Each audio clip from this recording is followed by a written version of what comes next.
Hello guys, and welcome to the Dojo's Overwatch League report.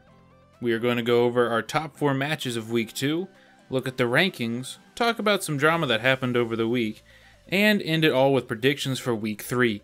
If you are wanting to see highlights of Week 2, check out our highlight video that features all the matches for Week 2. With that said, let's dive on in. Now to our top 4 matches of Week 2. Coming in at number 4, it's the San Francisco Shock versus Philadelphia Fusion on day 1.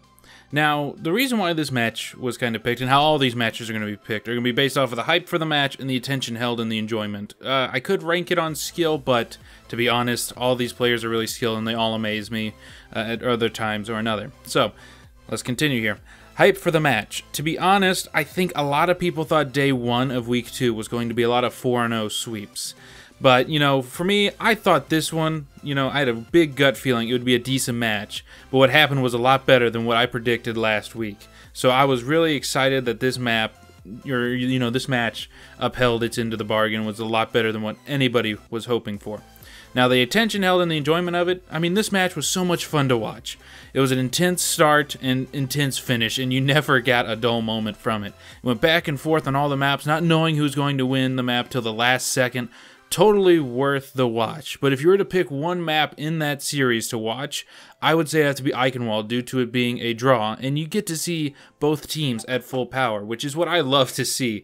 Just a drug-out fight and ending up in a draw. I know everybody hates draws in their comp matches, but it still shows that these two teams had a great power to show for the whole league, and especially on Shock's side, because a lot of people thought they weren't going to be good this season, but I believe San Francisco Shock, no puns intended, shocked us all for Week 2 with their, presence. Match number 3 is the Philadelphia Fusion versus the Los Angeles Gladiators on day 2. This, I think, was the most underhyped game for day 2, but it made up for the crappy games that came before earlier in the day. It was the only game that day my prediction from last week was close. Just had to swap the numbers around, just so they were on the right side of the board. The enjoyment of this game, it held my attention fairly well. Here we have two good Western teams that are supporting great players, looking bad at halftime with Fusion leading 2-0, but then to see Gladiators to pull off the reverse sweep was so much fun to watch. This was a match that showed that no matter how much skill you have on your team, if you can't work together and don't have good game sense, you'll lose more often. This was a game of who had the better game sense and team communication, and that ended up being the Los Angeles Gladiators. And I really suggest you guys watch that because I can't believe that the Gladiators were able to pull it off just so well in a reverse sweep. I think that's the first one we've seen this season, and I'm looking forward to having a lot more of those. Match 2 was the Boston Uprising versus the San Francisco Shock on day 4. Not a lot of hype leading to this match, but this is a battle between two good teams that are more than likely in the running for the wild card slot for the playoffs. So, it's not like an all-Korean roster teams going against each other, but I still think it's really good. I love diverse rosters in these teams to watch, so that's why I really like this match, is you just get to see how well they work together, even though they're from different countries. The map wins go back and forth, giving the viewer no idea who could win this series. Even on the final map, it goes down to the wire to decide the winner of the match. Worth a watch. You can see the potential of the players from both of these teams. Go watch it. I'm for real. It was just insane the entire time. Really great. A lot better than watching, the all-Korean roster teams go at it, to be honest with you. I really liked it. Go watch it. And our number 1 match for Week 2 is the Los Angeles Valiant versus the London Spitfire. I think the casters always hype up the games that have all-Korean rosters, but they were not wrong in that this would be a game to behold.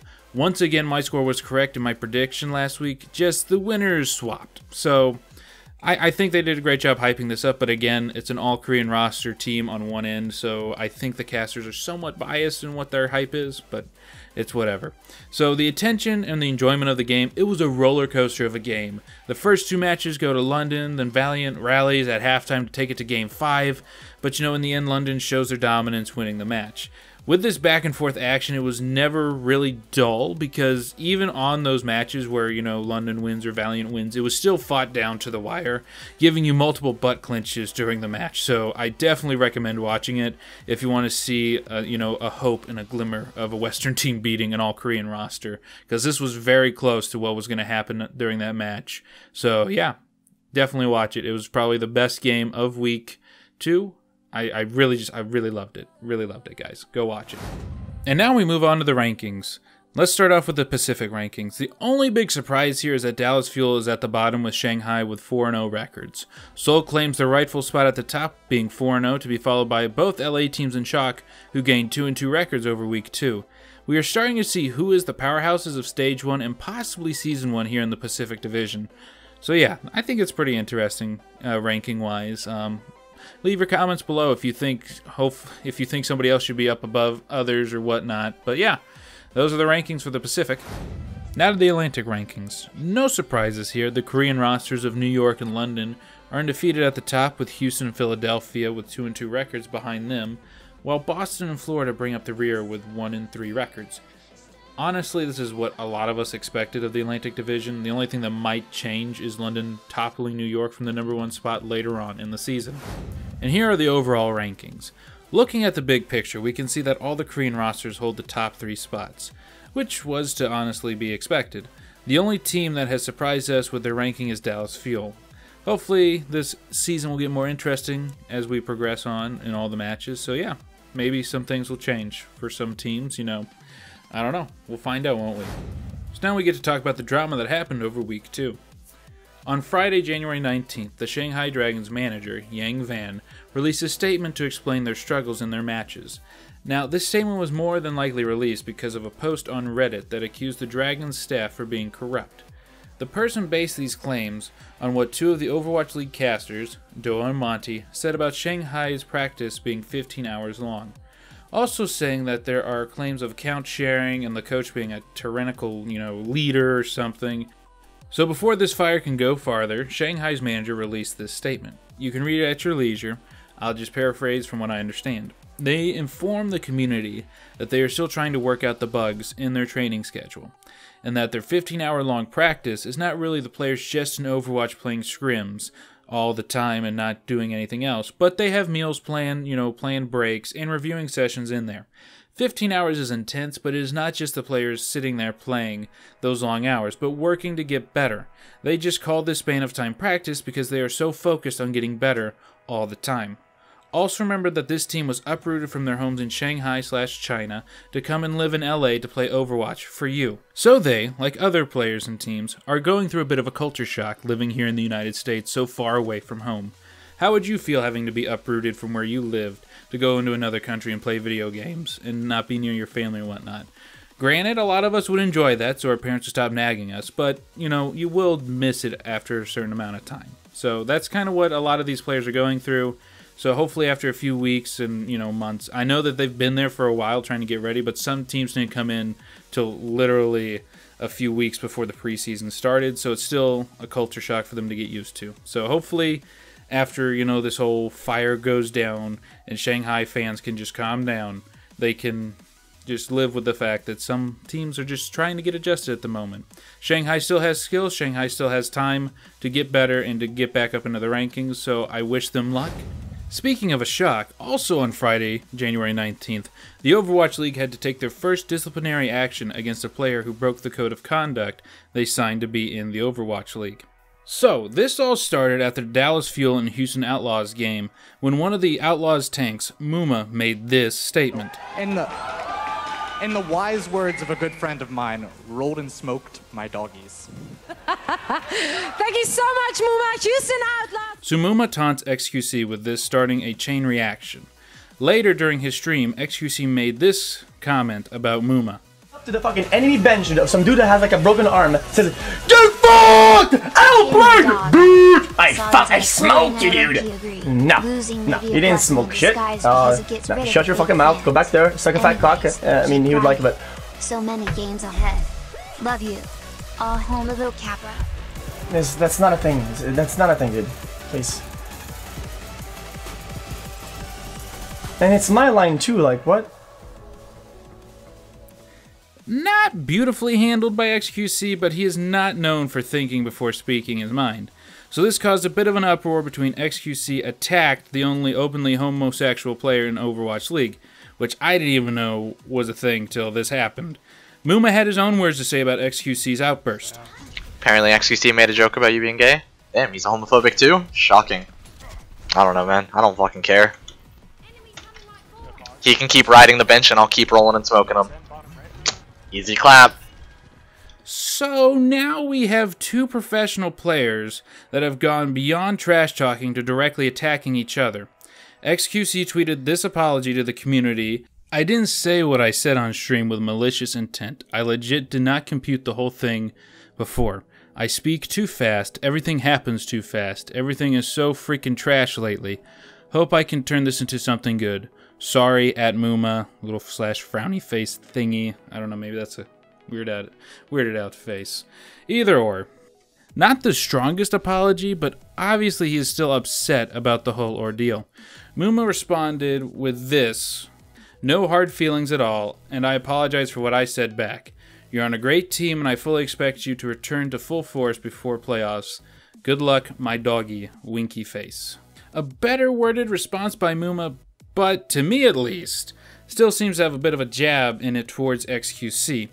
So with this snowball effect still rolling, the Overwatch League released this statement saying that since XQC broke the code of conduct for players in the Overwatch League, he is suspended for 4 matches and owes $2,000 in fine money. Well, Dallas Fuel didn't think this was enough, so they went ahead and removed XQC for the rest of Stage 1. So we will not see him in the Overwatch League games until February 21st, as long as XQC works on controlling his temper. I believe that this is a fair punishment for what XQC got himself into. My only problem is that Muma was not punished as well. Because if what XQC said broke the code of conduct, surely Muma's response did also.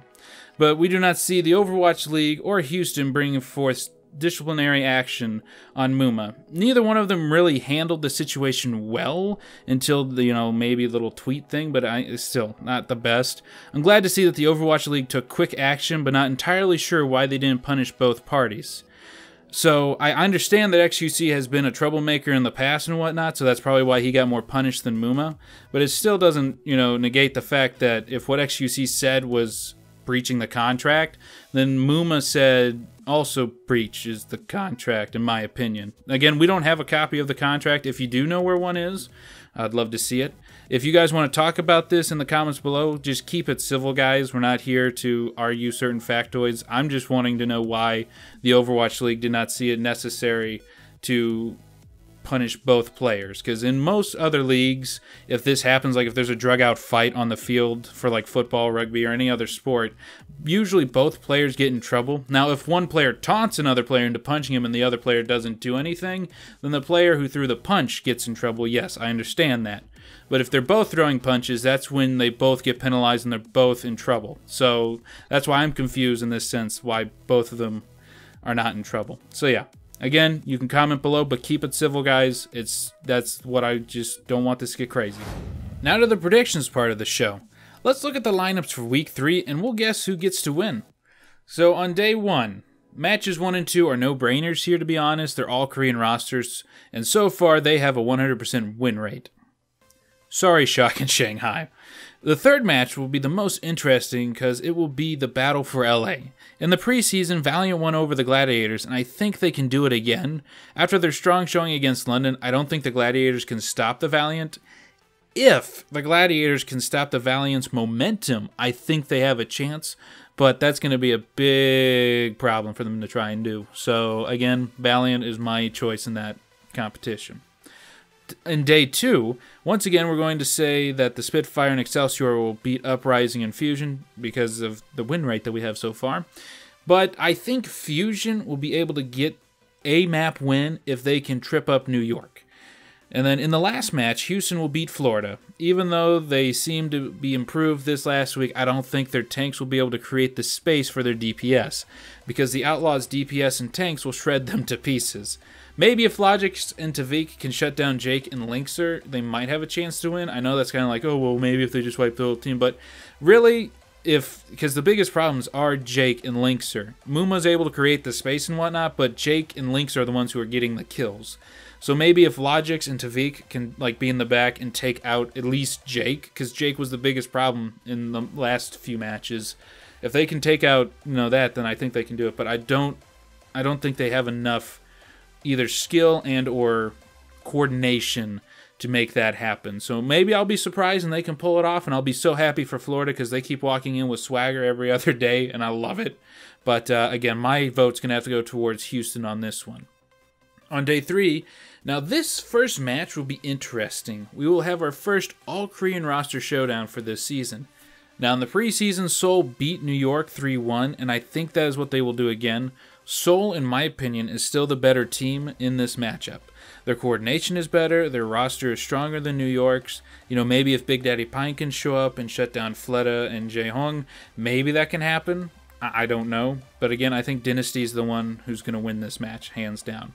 The second match of the day will be a bad day for Shanghai unless they can figure out how to shut down Fusion's dives effectively. So that's I don't know if that's going to be possible for Shanghai, but maybe they have gotten a lot of practice in the last few days, and maybe they'll be able to beat Fusion at least in one map. That's my hope. So the last match of the day will be interesting. Dallas is going to still be trying things out and adjusting since one of their dive tanks is out for the rest of the stage. If Coco can adapt well and get better at running Winston, I think Dallas can take down Shock. So that's going to be the biggest thing. Has, you know, their tank lineup strengthen up. Mickey's still good. He's okay. Taimu needs to work on his road hogging abilities. I don't think he's up to par, because after what I watched of the last week, I don't think he's the best Roadhog, but I think he needs to work on a few aspects in timing his, heal ups and his hooks and whatnot. But that's just me. That's just me. I think the Shock will be able to win a couple of maps because of just their team coordination and just the energy they bring into a match for each other. But if Dallas can, I think Dallas will be able to shut them down and get them into a funk in a sense where they don't feel good, because one of the things you see with Shock is that if they have a lot of energy in one player, that kind of feeds, but if one of them is, down and not doing real well, that affects the rest of the team too. So we'll see how well that goes for Shock. Day 4. For match 1, it depends on how well Dallas does against Shock. If they find a core that works, I think they can win handily, but if not, it will be a struggle. But if they can shut down any dive attempts from Boston, they should have it. Match 2 will be more than likely ending badly for Florida unless they can find a way to take away and prevent any momentum for the Valiant. So if Mayhem's coordination improves, they might be able to put up a good fight. The final match for the week will be fun. We think the Outlaws will be able to beat back the Gladiators, but that doesn't mean the Gladiators won't pull another reverse sweep.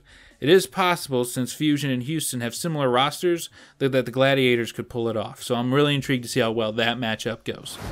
Well, that is all for this report. Leave a comment below with what you agreed with or disagreed with. Give us your feedback for week 3 and your thoughts on the drama that happened this week. Remember to keep the conversation civil.